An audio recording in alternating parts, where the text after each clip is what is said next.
สบายดีมื้อนี้จะมาสอนทุกคนสร้าง Facebook Page โดยจะเป็นการเฮ็ดธุรกิจออนไลน์หรือว่าการสร้าง Facebook Page ให้มีรายได้ใน Facebook โอเคสำหรับข้อยเองก็ยังบ่ได้เทื่อแต่ว่าวิธีการสร้าง Page Facebook เป็นเฮาสร้างแนวใดถ้าอยากรู้มื้อนี้เฮาไปเบิ่งนำกันสำหรับวิธีการสร้างให้ไปตามนี้เลยทำอิฐให้เข้าไปที่ Facebook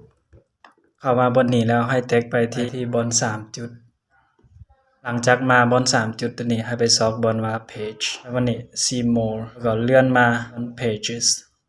เข้าไปในนี้ก็ไปบนนี้ create หรือว่าสร้างถ้าเป็นภาษาไทยก็จะเป็นสร้างแล้ววันนี้ก็ get started หรือว่าเริ่มต้นนี่จะเป็นชื่อของเขาจะใส่ชื่อแนวใดตอนที่เราจะสร้าง Facebook page เราต้องเลือกชื่อดีๆที่เราจะเอามาตั้งจะเฮ็ดธุรกิจหรือว่าเฮ็ดอีหยังก็แล้วแต่ว่าสำหรับตัวนี้ข่อยจะเป็นวิธีสร้างซื่อๆข่อยจะบ่ได้เลือกชื่ออีหยังหลายสร้างมั่วไปก็ตัวนี้เป็นประเภทว่าเราจะสร้างเกี่ยวกับหยังถ้าเราจะสร้างเกี่ยวกับหยังก็แต่เลือกใส่นี่ก็จะ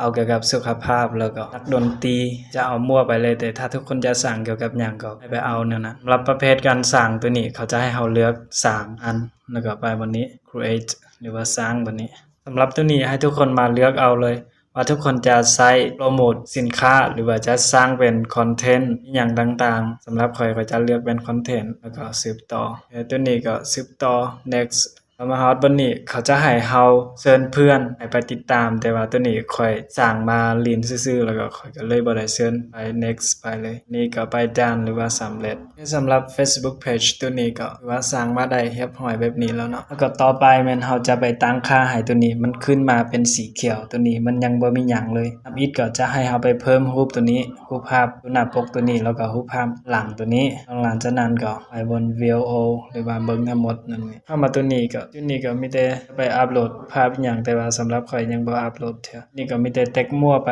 ซื่อๆแล้วก็ออกอันนี้ก็คือการเว็บไซต์ตัวนี้ถ้าว่าเฮามีก็ใส่แต่ถ้าบ่มีเว็บไซต์ก็บ่จำเป็นใส่ก็ได้เบอร์โทรศัพท์ตัวนี้ก็ต้องใส่ให้มันหมดแล้วก็มันจะเป็นสีเขียวขึ้นมาตัวนี้ก็คือการอีเมลอีหยังถ้าเฮามีก็ใส่ไปมีแต่เฮาแท็กมั่วไปแบบนี้นี่แม่นเขาจะส่งข้อความมาหาเฮาทางใดถ้าเฮาอยากให้เขาส่งมาทาง WhatsApp ก็แท็กไปบน WhatsApp แต่ถ้าอยากให้เขาส่งมาทาง Messenger ก็เอา Messenger ไปนี่เขาจะให้เฮาเชิญเพื่อนอีหยังนี่มีแต่แท็กมั่วไป